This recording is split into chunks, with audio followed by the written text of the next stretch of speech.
Mazuri, KTN News.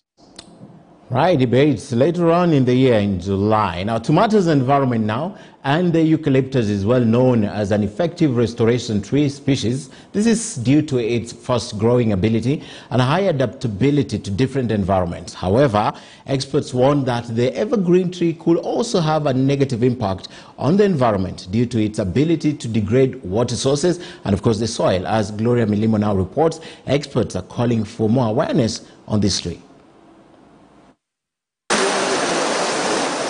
To the ordinary eye, this lush environment harbors dark secrets about the interconnectedness of life in its various forms. The waters of this stream nourish the soil, which in turn nourishes the ecosystem that dots this little paradise of Kirerema village in Kirinyaga County. But hidden in plain sight is the ecological risks of the huge eucalyptus trees that dominate the landscape. Like the lions of the wild, eucalyptus trees have predatory instincts that push away all other life forms, creating an environment in which only they can survive.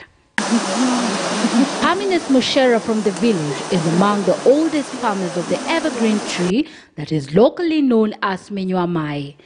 The name literally means huge consumer of water. The name stems from the tree's complex root structures, which sink deep into the earth like giant straws, which suck away huge amounts of water. The eucalyptus tree's fallen leaves also create a toxic bed in which other forms or plant and animal life can barely survive. Mimi ni mkulima wa hii Menyuamai wa miaka mingi. I have grown eucalyptus for many years, like 30 years. However, I started noticing some changes in the soil fertility. Basically, no other crop or tree can grow where the eucalyptus grows. Here, in the foothills of Mount Kenya, the majesty of eucalyptus is slowly changing the ecosystem, one tree at a time.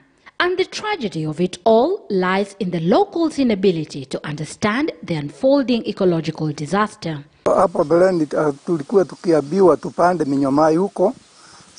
Initially, we were encouraged to plant eucalyptus trees to help counter soil erosion. We even sold some for timber, but it wasn't yielding many returns, so I had to switch to other tree species.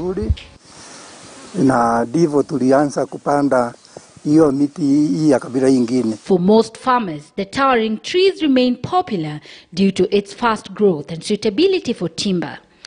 But some residents are taking notice as harvests dwindle. Before the introduction of eucalyptus, we would harvest between 30 to 35 bags of maize from an acre of land.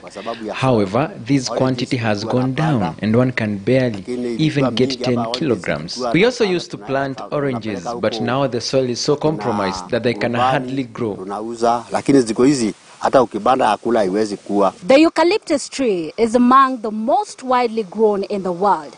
But for decades, it has been a major threat to conservation, leading to massive diminishing of wetlands. Environmental experts attribute this to a lack of knowledge, which has left farmers planting these trees in wrong zones. Despite an order in 2009 that trees planted along the rivers and water catchment areas be cut, there is no legislation that regulates the practice, making it hard to enforce. With about 100 species of eucalyptus, experts advise that farmers can opt for alternatives that favor different ecological zones. Tree planting is one of the most popular fixes for the climate crisis. However, experts say planting trees can only be good for the environment if done right. Gloria Milimo, KTN News. Away from that, the Meru gubernatorial contest has attracted three top leaders: incumbent Kiraitu Murungi, Senator Mithika Linturi, and the county women